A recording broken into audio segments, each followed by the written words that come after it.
मित्रांनो, डावी घेतल्यानंतर देवीच्या मंदिरापासून फिरून आल्यानंतर तर आपल्याला एक बुरुज पाहायला मिळतो आणि बुरुजामध्ये 3 तोफा आहेत आणि एक जी तोफ आहे तिचा निशाणा कुठे आहे ना तेही दाखवतो, बघून घ्या तुम्ही. आणि बुरुजामध्ये काय काय पाहायला मिळतं ना ते पण बघा. खूप भारी बुरुज आहे, खूप भारी. काय टेक्नॉलॉजी वापरली असेल त्या काळामध्ये विचार करा ना तुम्ही. म्हणजे बारीकल्या बारीक पण विचार करण्यात आलाय हा बुरुज बांधताना. कसे बांधला असेल विचार करा, दाखवतो तुम्हाला. तर या इथून आलो मी. आल्यानंतर त्या तिथे ते देवीचं मंदिर आहे बघा समोर. त्या तिथून इथून असं आलो, ह्या तोफा वगैरे बघत. आल्यानंतर मला हे शौचालय पाहायला मिळालं. एवढं भारी बांधलंय ना की इथं आल्याशिवाय आपल्याला कळत नाही. तिथून आतमध्ये एंट्री केल्यानंतर हा बुरुज आहे बघा. हा पूर्ण बुरुज आहे. ही पहिली तोफ.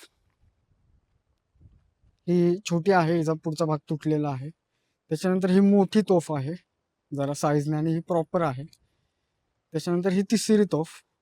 आणि या इथे आपल्याला देवडी पाहायला मिळते आतमध्ये.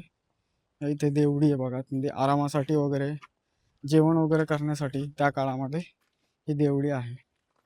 आणि त्याचप्रमाणे तुम्ही जर ह्या तोफे, ही जी गाड्यावर जी तोफ आहे इथे आले, तुम्हाला ह्या तोफेचा निशाणा कुठे आहे ना ते दाखवतात. हे बघा, हा समोर जो दिसतोय हा आहे जंजिरा किल्ला. हे बघा, हा जंजिरा किल्ल्यावर निशाणी आहे. म्हणजे काही त्या काळामध्ये टेक्नॉलॉजी वापरली असेल आणि तोफ पण खूप भारी आहे. काय टेक्नॉलॉजी वापरली असेल ना विचार करा. ह्या युक्तीला काय कमेंट करसाल ना तुम्ही, मला ते बघायचंय. भेटूया पुढच्या भागामध्ये.